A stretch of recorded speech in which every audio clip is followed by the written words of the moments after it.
Le demi-marathon Oasis était le premier d'une longue série d'événements de courir à Québec. À toutes les années, ce sont plusieurs milliers de personnes qui prennent littéralement d'assaut les routes de Québec, de Lévis et de Duchesnay.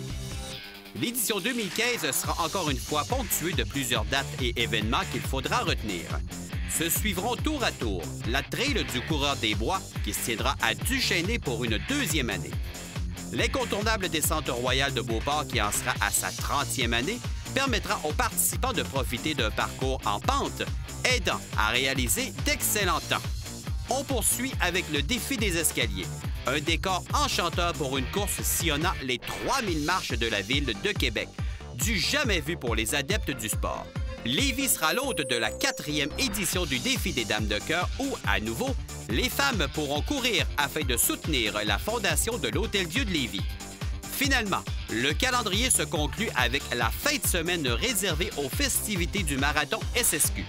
Tour à tour, se succéderont la course des étoiles, le 5 km de la santé, la course des jeunes tangués et bien sûr, le fameux marathon qui verra à nouveau les participants franchir les deux rives du fleuve.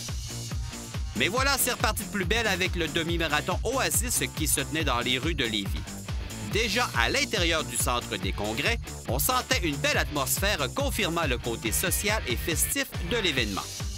Profitant d'une belle température idéale pour les coureurs, on en profitait pour relaxer mais aussi s'échauffer. Le départ impressionne toujours au moment où les premiers coureurs franchissent la ligne de départ. Jusqu'au dernier, il s'écoulera presque 2 minutes. Si les premiers kilomètres se déroulent dans une portion plus commerciale, c'est assurément le secteur qui longe le fleuve qui donne un look fort particulier à cette épreuve. Faut avouer qu'un tracé comme celui-ci aide à capter de belles images. L'arrivée s'effectuant au Juvénat Notre-Dame permet de relaxer après un effort soutenu. Pas besoin de vous dire que le président et directeur général de Courir à Québec était bien heureux de cette première. Tout à fait. Alors, première épreuve, premier événement de la saison, par une température extraordinaire, à croire que Mère Nature est une coureuse. Alors, les sourires à l'arrivée sont nombreux, les gens sont heureux. Quoi demander de mieux? Rien de plus. Il y a de belles vibrations quand même là, qui se dégagent. Hein? Beaucoup d'énergie. Il faut voir des exemples de courage comme des gens qui ont 70 ans, 74, 79 ans même, dans le cas de Mme Drapeau, qui franchissent la ligne d'arrivée après un 10 km bien fait. Alors, regarde, c'est quelque chose qu'il faut vivre. Un rendez-vous annuel comme le demi-marathon permet une belle variété de participants. Ce matin, on avait des gens qui viennent de partout, de l'Ontario, du Massachusetts, du Maine, du Vermont. On avait du Nouveau-Brunswick. Et de la province de Québec, bien, permettez-moi de ne pas vous donner la liste de toutes les municipalités. On en aurait pour une demi-heure. Évidemment, préparer un demi-marathon impose une charge de travail importante. C'est des heures et des heures et des heures. C'est des centaines de bénévoles aussi qui sont disponibles, qui ont travaillé, entre autres, hier toute la journée pour le montage ici du site, qui sont sur le parcours aujourd'hui, qui sont au ramassage du matériel au fur et à mesure qu'avance la queue de peloton. Alors, c'est à ces gens-là, je pense qu'il faut donner un grand coup de chapeau. Un grand coup de chapeau également, mais également pour les gens de la ville de Lévis qui collaborent bien avec vous. Une participation, une collaboration excellente. Alors, hier soir, on parlait...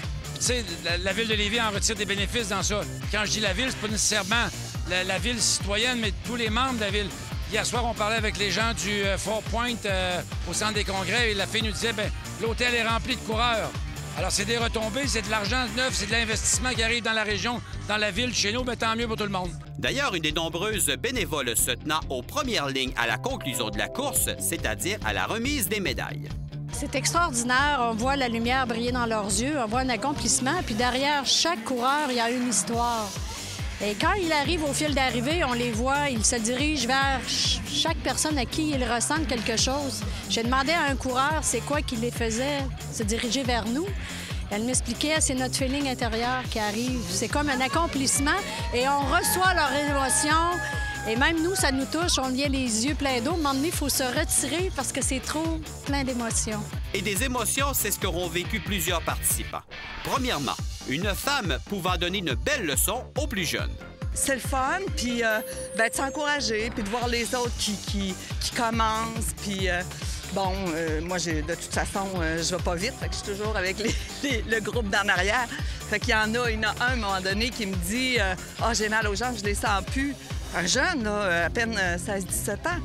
Ben, il dit, je m'entraîne depuis le mois de mars. Ben, j'ai dit, c'est pas assez. Je veux dire, tu t'entraînes depuis le mois de mars pour faire un demi-marathon. C'est pas assez. Allons rencontrer une sympathique jeune fille ayant remporté la course des jeunes Tanguay. Vraiment, vraiment surprise. Surtout à mon temps puis à ma performance. Puis c'est ça. Est-ce que tu as eu beaucoup d'entraînement pour te préparer pour la course? Oui, je me suis entraînée tout l'hiver. Ça fait depuis 3 ans que je cours, alors j'ai eu quand même le temps de m'entraîner. Qu'est-ce que tu aimes de la course? Tout. La sensation. Chaque fois que je cours, je me sens bien. Je me dis, je suis libérée, là. Puis ça me fait toujours plaisir de courir. Adorable, avouez-le. Finalement, une famille ayant une importante cause à soutenir. Et le plus beau, plus de 80 personnes se sont donné la main pour les soutenir. On a fait un groupe, ça fait 2 ans qu'on le fait. Ma fille Maïka est décédée le 5 mai 2013. Puis suite à ça, j'étais déjà coureur d'avance. Puis ça a donné la même date que le demi-marathon de Lévis. Fait que depuis ce temps-là, je fais des groupes pour concours avec elle. On était 80 cette année. 80, c'est quelque chose de voir que tout le monde donne cette énergie-là? Oui, on est super content que tout le monde soit avec nous. C'est une façon de continuer à la faire vivre pour nous autres. C'est pas justement la meilleure manière peut-être de passer au travers de l'épreuve que vous avez vécue, que vous vivez toujours? Oui, mais en même temps, on veut dire qu'on l'aime beaucoup en faisant ça puis qu'on l'oubliera jamais. C'est ça, ça fait partie de notre vie. Et peu importe les différentes histoires motivant les participants d'une des nombreuses courses de courir à Québec, tout le monde, sans exception, en ressort gagnant.